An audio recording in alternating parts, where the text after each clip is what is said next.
Alright, so I want to talk a little bit about bear walling with Ganon and some ways that I think it can be improved. Um, we all know that a large part of Ganon's optimal play is bear walling like this. Whether we like it or hate it. And we probably all, use, like, a bunch of really common options that we all know. So we got auto-cancel bear, right? Oop, I suck. We got, a bunch of auto-cancel bears, of course.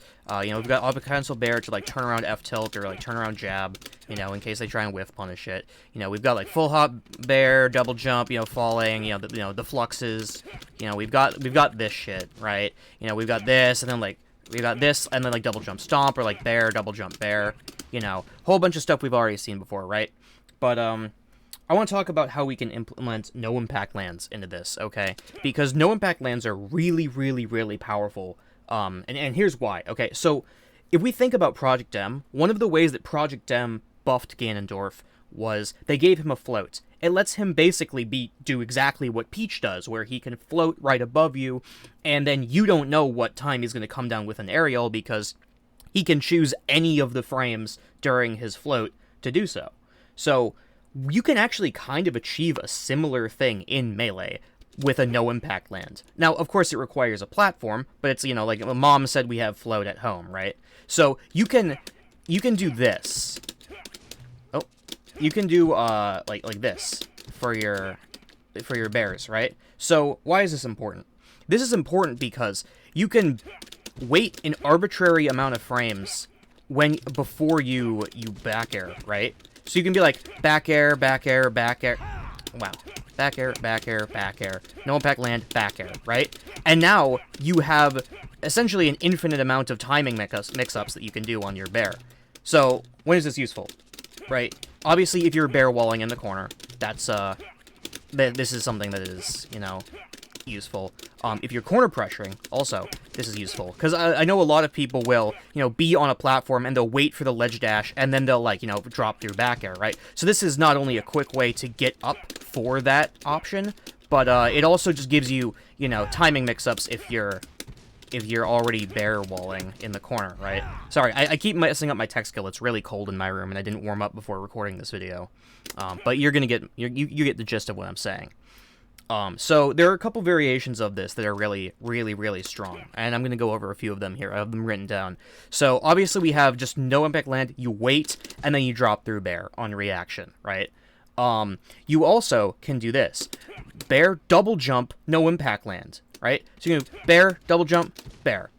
And it serves the same purpose as, doing this in neutral, except now this second bear can come at any time that you want. Bear, double jump, wait, bear, right? Infinite timing mix-ups, literally, because you could wait there all the whole 8 minutes of the game if you wanted. So yeah, literally infinite timing mix-ups there.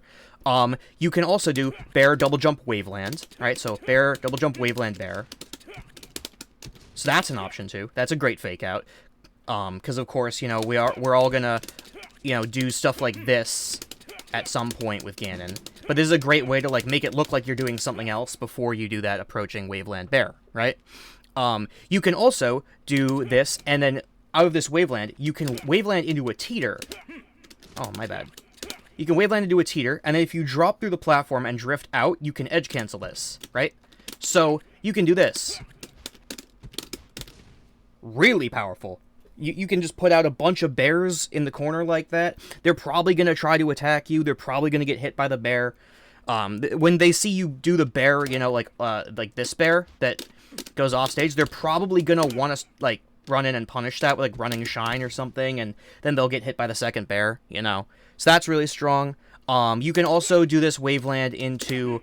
Oh, sorry. But you can also do this Waveland teeter, and then you can do, like, an instant, like, pivot shield, and, like, shield drop up air, like that, right? So you, yeah, so you can do something like that.